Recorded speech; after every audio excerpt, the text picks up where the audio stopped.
Hinawi ko ang kurtina na nakatakip sa bintana. It's snowing. Napangiti ako ng malawak at nagtitili ang aking kalooban. Shucks, ngayon lang ako nakaranas ng snow. Kaya pala hindi masyadong malamig yung naramdaman ko kanina. Heater pala yung narinig ko na tumutunog, hindi aircon. Pinagsawa ko ang aking mga mata sa mga nahuhulog na snow at napatingin sa baba. The crowd is busy. Nasa city kasi talaga ang hotel na tinutuluyan namin. Muli akong napatingin sa kalangitan. Gusto kong lumabas. Gusto kong mag-ski or ice skate if meron man. I want to enjoy Switzerland. Binalingan ko ng tingin si Kim na ngayon ay nakahiga sa kama. Ang kanyang mga mata ay nakatutok sa kanyang pinapanood. Hubad ang kanyang pang-itaas na katawan. Hindi ba siya nilalamig o baka sinadya niyang akitin ako? Char, ano bang pag-iisip to? Basta, hindi ako dapat maakit kay Kim. Kumawala mula sa akin ng isang buntong hininga. Bakit kaya sumama sa akin si Kim? At nasaan ang branch nila rito sa Switzerland? I mean, ako naman ang exchange secretary, di ba? Hindi naman pwedeng paebe-ebe lang ako rito, no? I cleared my throat. I should ask Kim about that. Kim? I called his attention. Saglit niya naman akong binalingan ng tingin bago ulit ibinalik ang atensyon sa television. He hummed as a response. Umupo naman ako sa upuan ng coffee table set habang hindi pa rin inaalis ang tingin sa kanya. Muli kong inilipat ang tingin sa labas ng bintana. Nasaan ang branch niyo rito? Nakatingin lang ako sa kanyang refleksyon sa bintana. Kita kong sinalubong niya ang aking tingin sa refleksyon. Nahigit ko ang aking hininga. Why? Kunot ang kanyang noo na para bang nagtataka kung bakit ko yun tinanong. Hindi ba obvious? Napanguso ako at tuluyan siyang hinarap. Malamang, as far as I remember, ako ang pinadala rito upang maging exchange secretary. At bakit nandito ka rin ngayon? You have a lot of things to do in the Philippines, but you're here with me. Dire-diretso kong saad, para naman siyang naaliw sa mga itinanong ko. Tumagilid siya paharap sa akin at itinukod ang kaliwa niyang siko sa kama. Ipinatong niya naman ang kanyang pisngi sa kanyang kamao, kaya nakaangat ng bahagya ang pangibaba niyang katawan. Matamang nakatitig sa akin ang mga abuhin niyang katawan, at sa posisyong iyon mas nakita kong maayos ang kanyang katawan. Shucks, o tukso, layuan mo ako. Nagbaba ako ng tingin at pinalobo ang aking mga pisngi. Bakit ba parang inaakit niya ako? Hindi makatarungan. Kung akitin ko na lang din kaya siya para naman quits kami. Char, ayoko. Alam ko namang kagaya pa rin ng dati kapag nagtatalik kami eh. He would do it fast and rough. Tapos kailangan tahimik lang ako kasi naririndi raw siya sa akin. Pain shot through my heart pero hindi ko na yun pinansin. Sa tagal na ginawa ni Kim sa akin to, di pa ba ako sanay? Napanguso ako at sinalubong ang kanyang titig. We're having a vacation, honey. Kumunot ang aking noo nang marinig ang kanyang sinabi. I tried to ignore my heart doing backflips because of what he called me. Pero hindi ko magawang hindi pansinin. Shucks. He's calling me endearment since yesterday. At parang kinikiliti ang aking tiyan kapag tinatawag niya ako gamit nun. Kinagat ko ang aking pangibabang labi at muling inalala ang kanyang tanong. He said we're having a vacation. Anong ibig niyang sabihin? Sa pagkakaalam ko, hindi naman holiday. So why are we having a vacation?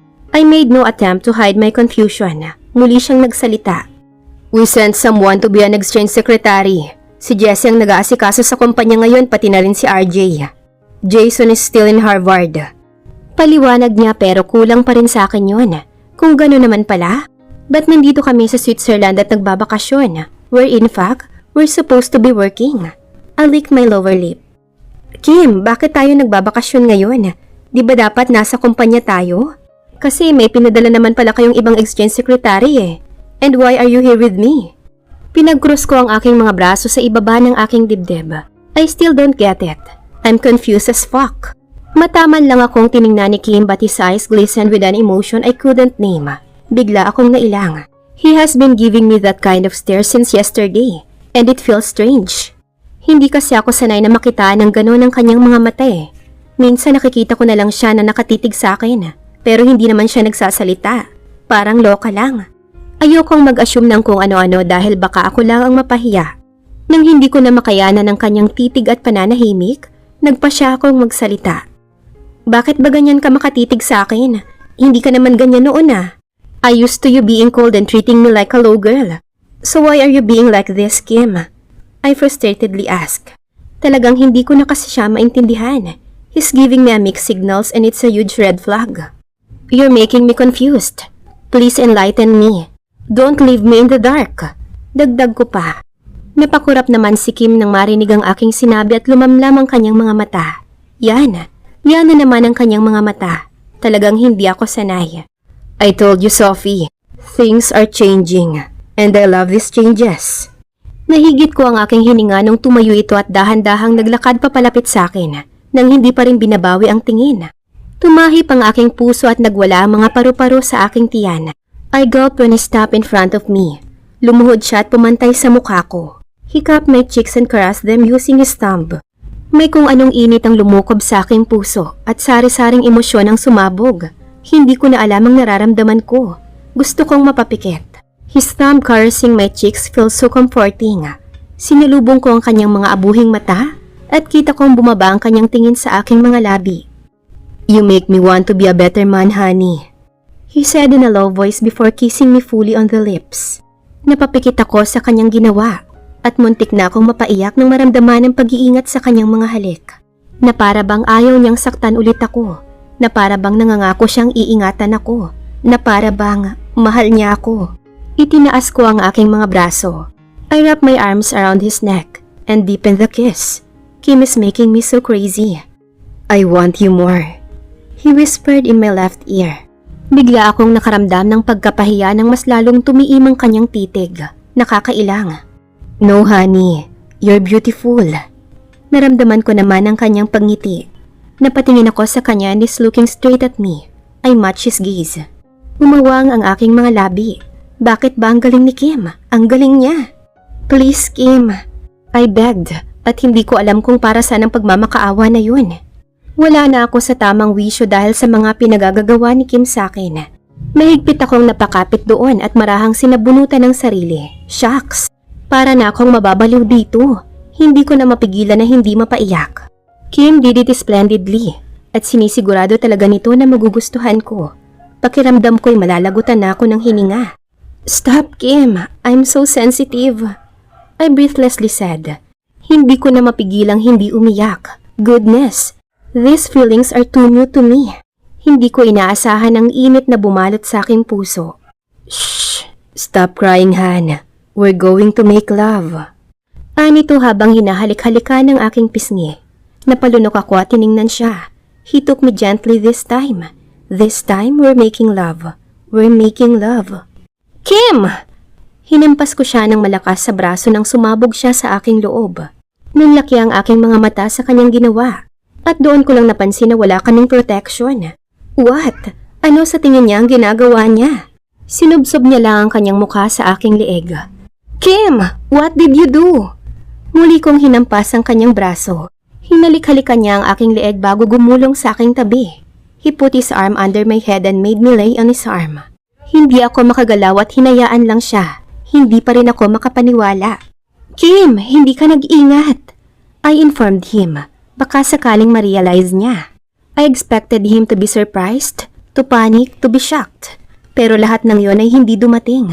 Hinaplos niya lang ang aking buhok at hinalikan ang tuktok ng aking ulo. I know, he casually said. Hindi ba siya nag-aalala na baka may mabuo? Hindi pa naman ako safe ngayon.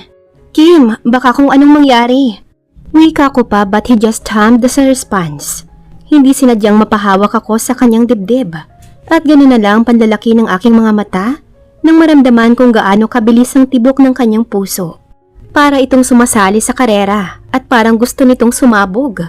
What is the meaning of this? Feel that? My heart screams your name. Nahigit ko ang aking hininga nang marinig ang kanyang sinabi. Hindi ako makagalaw at parang naumid ang aking dila. Nagwala ang aking puso at para akong nabingi. Totoo ba ang pandinig ko? And starting today, I'll make up for all the horrible things I did to you. I want to become a man worthy of your love. He said and kissed the top of my head before going on. And make your heart scream back my name. I love you, Sophia. I'll wait for you. Kinagat ko ang ilalim ng aking pisngi upang pigilan ang pagsilay ng aking ngiti. Gusto kong maiyak dahil sa tuwa. It's too good to be true. Isinubsob ko ang aking mukha sa kanyang leeg. No, Kim. Even before your heart screamed my name, my heart already screamed yours. Napatingin ako sa hotel na tinutuluyan namin. It says Mark Gas Hotel. The streets are narrow but wide enough for the motorcycles to pass, pero walang taxi. Malaki ang hotel, at sa tapat nito ay mayroong Guess at Cos clothing store. As in, pagkalabas mo pa lang, talagang bubungad na sa'yo ang mga stores na to. It's been 2 days, pero ngayon lang kami nakapagdesisyon na gumala. Ewan, iniiwasan ko kasi siya dahil sa ginawa niya, pero sinuyo naman niya ako. Binalingan ko ng tingin si Kim na kalalabas lang ng hotel. Agad niya akong sinalubong ng ngiti, at para namang kiniliti ang aking dibdib dahil doon. Nagbaba ako ng tingin. Shucks. Hindi ko muna pinahalata sa kanya na kinikilig ako. He needs to prove himself first. Saan tayo sa Switzerland, Kim? He wrapped his right arm around my shoulders and kissed the top of my head. We're in Zurich, Sean. Nalaki ang aking mga mata at napasinghap. Nasa Zurich kami? Umusbong ang excitement sa aking puso at di makapaniwala ko siyang tiningnan. We're in the most expensive city in the whole world. Zurich is known as the most expensive city kasi nandito lahat ng mga stores na branded, mga chocolates, cafe, boutique at kung ano-ano pa. Kaya pala bumungad ka agad sa amin ng COS nang makalabas kami. Sa gilid naman ng COS ay ang Guess and in between the 2 stores mayroong alley. Natawa naman siya nang marinig ang aking sinabi. Yup. See that Guess store over there? Tinuro niya ang Guess. Napatingin naman ako sa building ng COS. Maganda ang style ng building nito lalo na ang glass walls. Pag-read kasi ang glass walls ng COS at hindi yun buo talaga. Binalingan ko naman ang Guess at tumango sa kanyang sinabi. Monster Gasey ang street na yan. We're here in Mart Gasey. Sunod-sunod naman akong napatango sa kanyang sinabi. Nagsimula na kaming maglakad papunta sa Monster Gasey. Patingin-tingin pa ako sa paligid at sinundan ko ng tingin ng haba ng Guess store. Puro glass walls ang first floor, habang sa second naman, may mga malalaki na bintana. Napangiti ako. Ang kulang kasi ng design, kasi ang first floor modern na modern. Yung second naman hanggang top ay malagrotesque. How did you know about this street scheme? Have you been here in Switzerland? Lumagpas na kami sa Guess at sa tapat ng Guess may isang building din. Nasa kaliwang bahagi namin ng Guess. Napangiti ako nang makita ang bar na signage katabi ng Guess. Written in a vertical and downward direction is the word bar in capital letters. Yup, business trips. Next time I'll bring you sa mga business trips ko. Napangiti ako ng malawak sa kanyang sinabi. So, I'll get to see the whole world. Nai-imagine ko na ang sarili ko na gumagala kung saan-saan kasama si Kim at ang anak namin. Anak namin? Paano napasok sa isip ko yun? Kinagat ko ang aking pangibabang labi nang maramdaman ang pag-iinit ng aking puso. Muli kong itinuon ang aking atensyon sa kanyang sinabi kanina. Nagtitili ang aking kalooban dahil sa excitement. I giggled. Kim chuckled and pinched my nose. Sure yan ha? Wala nang bawian. Sinundot ko naman ang kanyang tagiliran na ikinaigdad niya. He caught my hand and intertwined it with his. Nahigit ko ang aking hininga at napatingin sa aming magkasugpong na mga kamay. My fingers fit the spaces of his fingers so perfectly. Kinagat ko ang ilalim ng aking pisngi. Kakilig naman. Kung sasagutin mo ako, sure na sure. Napanguso ako. Wais din ang hudyo. Napatingin ako sa board na nakapwesto sa harap ng bar na nadaanan namin. Tatar, antipasti, Caesar salad at brownies ang nakalagay. They are written in capital letters using white chalk. Natawa ko ng mahina. Yung huling dalawa lang ang naintindihan ko. Anong bar yan, Kim? Ninuso ko ang bar at gano'n na lang ang panlalaki ng aking mga mata nang mabilis niya akong ninakawan ng halik. Namula ang aking pisngi pero parang wala lang naman sa mga tao sa paligid. Na tila ba sanay na makakita ng gano'n. Shucks. Isinubsob ko ang aking mukha sa kanyang dibdib at mahina siyang hinampas. Chancing ka? Natawa lang siya sa aking sinabi. Malalim ang pinakawalan ko na hininga nang maramdaman ang nagre-regudon kong puso. Iba talaga ang epekto ni Kim sa akin. That's the bar monster, Han. He answered my question. May building din nakatapat ang bar monster. At dahil doon mas naging narrow ang street o should I say, alley. Puro bags naman ang paninda ng katapat ng bar monster.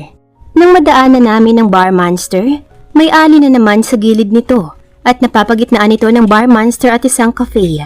The cafe's design is so soothing to the eyes. Color brown iyon na tila parang binabalik ka sa sinaunang panahon kasi vintage ang disenyo. In the right side, we see the white lights of Lush Cosmetics. At ang katabi naman ito ay ang Liebes kind ng putik. Warm ang lights na ginamit sa Liebes kind. Wow! Look, Kim! Ang daming wine! Tinuro ko ang katapat ng cafe na nadaanan namin. Talagang nakapwesto kasi sa harap ang wines at puro branded pa.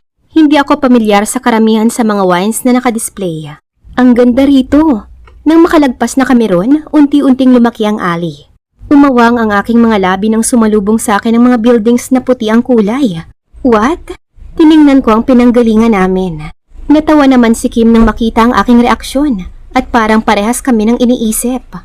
Pakiramdam ko, nag-teleport ako. Natawa siya ng malakas sa aking sinabi. Totoo naman kasi eh. Puro kasi gray, brown, pink ang nadaanan naming mga buildings kanina. Habang dito naman ay puro white. It's like being in two worlds at the same time. Komento pa ni Kim. Well, I must say, 3 words. Hawak ko ang mundo ko ngayon eh. Ginalaw niya pa ang aming mga kamay na magkasugpong. Napanguso ako upang pigilan na huwag mapangiti. Hindi ko inakalang darating ang panahon na babanatan ako ng ganito ni Kim. Hindi ko rin inakalang darating ang panahon na kikiligin ako. Corny mo? Tukso ko rito. Kapag nakakakita ko ng mga couples na nagbabanatan, I really find them corny. Pero naman iba talaga kapag tinamaan ka na ng pana ni Cupido. You'll just find the butterflies in your stomach fly, even in the most corniest situation. Sa'yo lang, mahal kita eh. Nahigit ko ang aking hininga sa kanyang sinabi. I can hear my heartbeat ringing in my ears. Shucks! Isa pa talagang bibigay na ako. Mahina akong bumuga ng hangin upang pakalmahin ang sarili at nang makita ko ang fog sa hangin, bigla akong nakalma. I chuckled. Ang cool. Muli kaming dumaan sa isang alley at sa right side namin, may store na ang pangalan ay Spanish Wen Handlong. Sa taas nito ay may 2 Spanish flag. Puro rin wines ang binibenta nila. Talagang hindi pa ako makaget over sa mga designs ng building sa parteng ito. Kaya naman napalingon ako sa mga dinaraanan namin. Grabe, para talagang nasa ibang mundo na kami. Marami pa kaming mga nadaan ng mga stores at kainan. May Dialogue, Andorra, Le Papillon at marami pang iba. Puro mga white buildings at modern ang disenyo.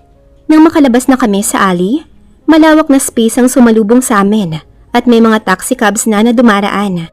My forehead knotted when I saw an ubiquitous building. Puro mga malalaking bintanang archway ang style at grotesque ang disenyo ng building. Umawang ang aking mga labi at mahina akong napasinghap. Para iyong kahong malaki na may mga oval na butas. Sobrang gandang tingnan. That's the Gross Monster, a Protestant church. Kim informed me. Binitawan niya bigla ang aking kamay kaya kumunot ang aking noo.